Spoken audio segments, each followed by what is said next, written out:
മേരെ പ്യാരെ ദേശവാസിയോ, കഴിഞ്ഞ 10 വർഷമായിട്ട് ഇതാണ് പ്രധാനമന്ത്രിക്ക് ജനങ്ങളോട് പറയാനുള്ള ടാഗ്ലൈൻ. മാധ്യമങ്ങളുടെ ചോദ്യങ്ങൾക്ക് മുന്നിൽ ഉത്തരം കൊടുക്കാതെ, മുഖം കൊടുക്കാതെ, റേഡിയോയിലൂടെ മാത്രം ജനങ്ങളെ അഭിസംബോധന ചെയ്യുന്ന പ്രധാനമന്ത്രി. നിങ്ങൾക്ക് പറയാനുള്ളത് എനിക്ക് കേൾക്കേണ്ട, ഞാൻ പറയുന്നത് നിങ്ങൾ കേട്ടാൽ മതി എന്ന അജണ്ട വെച്ചു പുലർത്തുന്ന മോദിയുടെ മൻ കി ബാത്ത് ഇത് കേൾക്കുന്നത് നിർബന്ധിതമാക്കാൻ പോവുകയാണ്. മോദിയുടെ റേഡിയോ സംഭാഷണം കേട്ടിരിക്കണം, അല്ലെങ്കിൽ മന്ത്രിസഭയിൽ നിന്നും പുറത്താക്കും എന്നാണ് ഗോവ സർക്കാർ ഈ അടുത്തിറക്കിയ സർക്കുലറിൽ പറഞ്ഞിരിക്കുന്നത്. പ്രധാനമന്ത്രി നരേന്ദ്രമോദിയുടെ റേഡിയോ ബ്രോഡ്കാസ്റ്റായ മൻ കി ബാത്ത് നിർബന്ധമായും കേൾക്കാൻ എല്ലാ സർക്കാർ വകുപ്പുകളിലെ മേധാവികൾക്കും ഗോവ സർക്കാർ സർക്കുലർ നൽകിയപ്പോൾ അക്ഷരാർത്ഥത്തിൽ തങ്ങളെ കേൾക്കാത്തവർക്ക് വേണ്ടി സമയം പാഴാക്കാൻ നിർദ്ദേശിക്കുന്ന സർക്കാരിനോട് പുച്ഛം തോന്നുകയാണ്. ജനറൽ അഡ്മിനിസ്ട്രേറ്റീവ് വകുപ്പിന്റെ അണ്ടർ സെക്രട്ടറിയായ ശ്രേയസ് ഡി സെൽവയാണ് പുതിയ സർക്കുലർ പുറത്തിറക്കിയത്.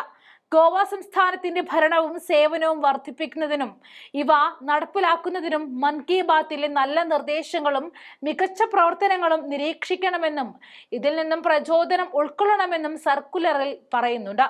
സാധാരണ പൗരന്മാരുടെ ആശയങ്ങളും ചിന്തകളും നിരീക്ഷിക്കുന്നതിലും ദൈനംദിന സർക്കാർ സേവനങ്ങളിൽ ഇവ നടപ്പിലാക്കുന്നതിലും മൻ കി ബാത്ത് സഹായകമാകുമെന്ന് സർക്കുലറിൽ പറയുന്നുണ്ട്. ഗോവൻ മുഖ്യമന്ത്രി പ്രമോദ് സാവന്തും മൻ കി ബാത്ത് കേൾക്കാൻ ഉദ്യോഗസ്ഥരോട് തന്റെ എക്സിലൂടെ ആവശ്യപ്പെട്ടിട്ടുണ്ട്. രാജ്യത്തുടനീളം മാറ്റങ്ങൾ കൊണ്ടുവന്ന് വിജയഗാഥകളിൽ നിന്നും പ്രചോദനം ഉൾക്കൊള്ളുവാനും ഗോവയിലെ സർക്കാർ സേവനങ്ങൾ മെച്ചപ്പെടുത്തുവാനും മൻ കി ബാത്ത് ഉപകാരപ്പെടുമെന്നാണ് മുഖ്യമന്ത്രി എക്സിൽ കുറിച്ചത്. ദേശീയ തലത്തിൽ അനുകരണീയമായ പുരോഗമന ഭരണരീതികൾ കൊണ്ടുവരുന്നതിൽ ഗോവ മുൻനിരയിലാണ്. വ്യക്തികളിൽ നിന്നോ സംസ്ഥാന സംരംഭങ്ങളിൽ നിന്നോ സംഘടനകളിൽ നിന്നോ പ്രചോദനം ഉൾക്കൊള്ളുകയും നൂതനമായ രീതികളിൽ സ്വീകരിക്കേണ്ടത് അത്യാവശ്യമാണ്.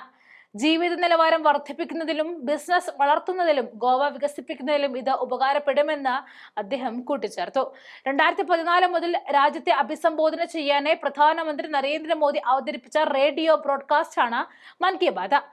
ഇതിന് ഏതാനും കുറച്ചു നാളുകൾ മുൻപ്, ഒരു മാസത്തോളം മുമ്പ്, സംഘർഷാവസ്ഥ തുടരുന്ന മണിപ്പൂരിനെ കുറിച്ച് പ്രതിമാസ റേഡിയോ പരിപാടിയായ മൻ കി ബാത്തിൽ ഒരു വാക്ക് പോലും മിണ്ടാത്ത പ്രധാനമന്ത്രി നരേന്ദ്രമോദിക്കെതിരെ വൻ പ്രതിഷേധം അരങ്ങേറിയിരുന്നു. റേഡിയോ കത്തിച്ചും എറിഞ്ഞും പൊട്ടിച്ചൊക്കെയാണ് ആളുകൾ പ്രതിഷേധിച്ചത്. കത്തുന്ന റേഡിയോയ്ക്ക് ചുറ്റും നിന്ന് കേന്ദ്ര സർക്കാരിനെതിരെ പ്രതിഷേധിച്ചത് ഇപ്പോഴും മാറാത്ത കാഴ്ചയാണ്. ദുരന്ത നിവാരണത്തിന്റെ പേരിൽ സ്വന്തം മുതുകിൽ തട്ടി അഭിനന്ദിക്കുന്ന പ്രധാനമന്ത്രി മണിപ്പൂരിലെ മനുഷ്യനിർമ്മിത ദുരന്തങ്ങളെ കുറിച്ച് മിണ്ടാത്തത് എന്തായിരുന്നു എന്നായിരുന്നു അന്ന് ഉയർന്ന പ്രധാന ചോദ്യം. ഇന്ന് വരെ മൻ കി ബാത്ത് കേന്ദ്ര സർക്കാരിന്റെ മേന്മ വിളമ്പുന്നതും കള്ള വികസന കണക്ക് പറയുന്നതുമല്ലാതെ ജനങ്ങൾക്ക് ഉപകാരമുള്ളതൊന്നും ഇതുവരെ അതിലൂടെ പറഞ്ഞിട്ടില്ല. അതാണ് ഇപ്പോൾ വലിയ കാര്യത്തിൽ ഗോവൻ സർക്കാർ തലയിലെടുത്ത് വെച്ചിരിക്കുന്നത്.